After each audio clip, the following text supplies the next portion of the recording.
What is a gross lease? A gross lease is a lease or rental agreement in which the tenant pays a specific monthly or annual rental amount and does not have any obligation for paying any additional charges or fees relevant to the upkeep and operation of the facility.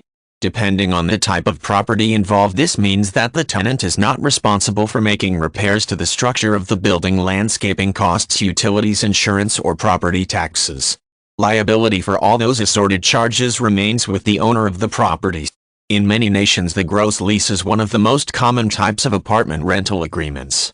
In exchange for the monthly rental amount, the tenant is the use of the apartment, any appliances that are included with the unit, and basic utilities such as water and sewage, natural gas, and electricity. Depending on the terms of the property lease, the landlord may also provide other utilities as part of the amenities, including local telephone service and cable television. A gross lease is also likely to cover various general maintenance charges such as the costs for mowing the lawn and engaging in other landscaping tasks. The landlord's duties are also likely to include providing the tenants with ongoing pest control, usually by establishing a contract with a local extermination service. As with other amenities included under the terms of the lease, the tenant is not charged for the lawn and garden upkeep or the periodic treatments for pests that are administered by the extermination service. With a gross lease, the tenant is not responsible for making repairs to the structure.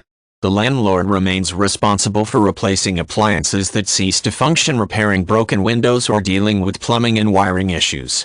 The tenant's responsibility is to report the issue to the landlord in a timely manner, making it possible for the owner to evaluate the situation and take steps to resolve the matter as quickly as possible. The maintenance of property insurance and the payment for property taxes also remain with the landlord as part of the terms of a gross lease. It is important to note that in most jurisdictions, the landlord is only required to maintain insurance that covers the building's grounds, wiring, plumbing, and the major appliances that are considered a part of the property. While some landlords do choose to include some amount of coverage that protects their tenants from loss of property due to some type of disaster situation, that coverage is usually limited. For that reason, tenants should take steps to secure their own renter's insurance coverage, even if when the rental agreement is structured as a gross lease.